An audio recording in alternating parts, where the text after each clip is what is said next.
Hello and welcome to Capping Corner. Today we're going to talk about the Martha Washington Stakes and the Southwest Stakes. They are both on Saturday at Oaklawn Park, and of course the latter race is a prep race for the Kentucky Derby. I want to talk about two impressive maiden winners who are taking the next step up, and we'll see if they can get the job done in their first stakes race. Let's talk about both races. We're going to start off with Quietside in the Martha Washington Stakes. On paper, Quietside isn't supposed to lose this race. She's the class of the field. She just ran second to Goldenrod at Churchill Downs. No, she just ran second to Good Cheer in the Goldenrod Stakes at Churchill Downs. Let's take a look at the Goldenrod. We're only going to take a brief look at the stretch run. Good Cheer is in the lead. Quietside is in third, but she's moving into second right now. And she's trying very hard. The jockey is working on Quietside.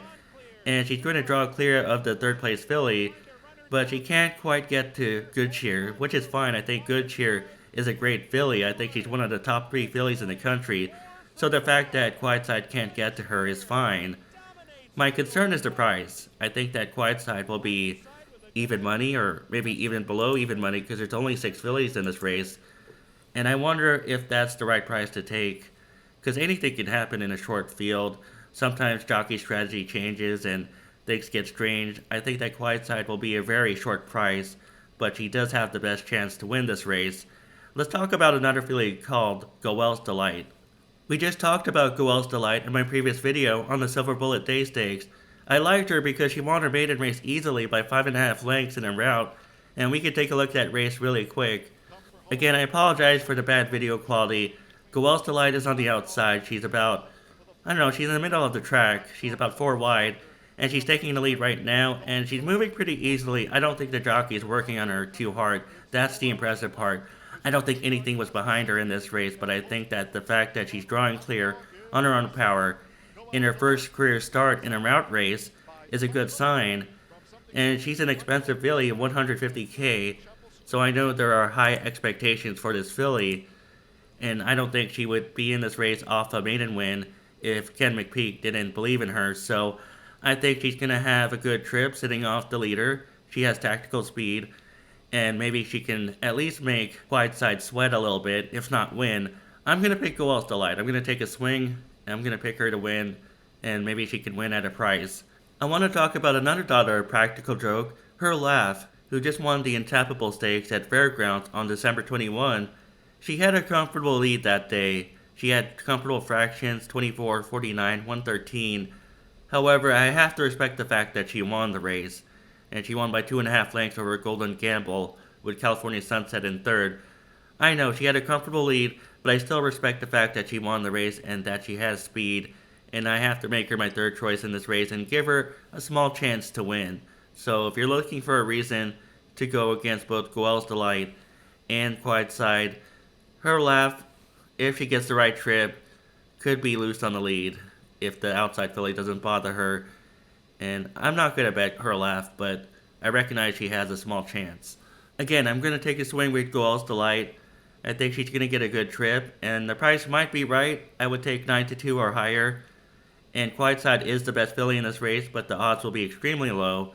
And Her Laugh has a small chance to win if she can get a comfortable trip on the lead, but the outside filly might bother her. Those are my 3 choices in this race. Let's move on to the Southwest. In the Southwest, we start off with Gaming, who was third in the Los Alamitos Futurity, and that was somewhat disappointing. We can take a look at the race. Here we catch him in the stretch run, and Gaming is on the inside. He's struggling, and Getaway Car is in the lead, but Journalism is moving into the lead. Now, I thought that Gaming was facing good horses in this race, so maybe finishing third wasn't too bad, because Journalism, after seeing this race, I thought that Journalism emerged as the best 3-year-old in the country, and Getaway Car has some ability. Getaway Car was 4th in the Breeders' Cup Juvenile. I don't think that Baffert would ship Gaming out here unless he thought that Gaming was 100% ready to go and fired that same race he fired in the Breeders' Cup Juvenile, where he ran second with a 105 on Breeze. So I think that Gaming is going to run a good race here, but I question whether he's going to beat the big maiden horse, the big maiden winner, Patch Adams, who has a huge figure from his maiden win. Let's talk about him. Let's talk about Patch Adams. Patch Adams broke his maiden by 10 lengths at Churchill Downs, and I wanted to dislike him because he has that big margin, he has that big speed figure, 102 on Breeze, he has a big number on Beyer as well, and a big time trainer, Brad Cox, So everyone will be on him. There's no secret about Patch Adams. Everyone will be on him. But when I watch his race, you have to watch it to believe. When I watch his race, it's very convincing. We catch him in the stretch run, and initially it doesn't look like Patch Adams is going to win by a huge margin. He slowly moves into the lead, but once he gets the lead, look at the afterburners. Look at how he moves. Look at how this horse moves in mid-stretch or later in the stretch. He is pulling clear so easily from the rest of the field. And I know he wasn't beating much. Can't Stop Munnings is in second, and I know that Can't Stop Munnings probably isn't that great, but just from a visual appeal, Patch Adams really impressed me, and I can't go against him based on how he looked in that race.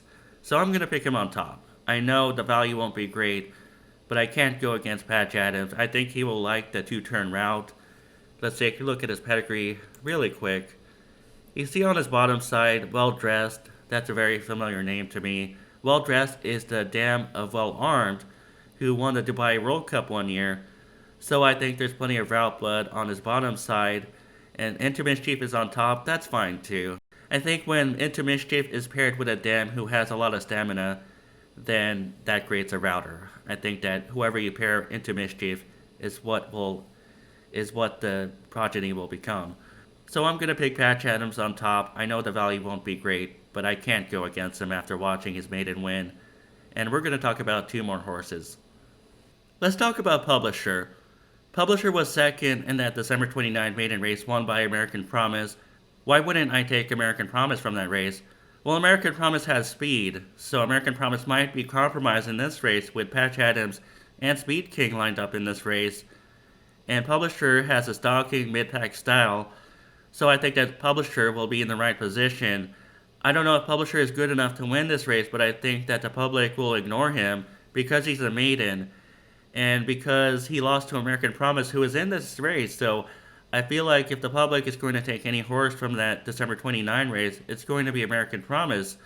But I think that Publisher is almost as good as him. He only lost by a length and a half, and his odds will be very high.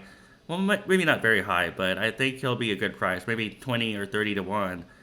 And I think he's a good horse to add to your trifecta or superfecta. Let's talk about one more horse.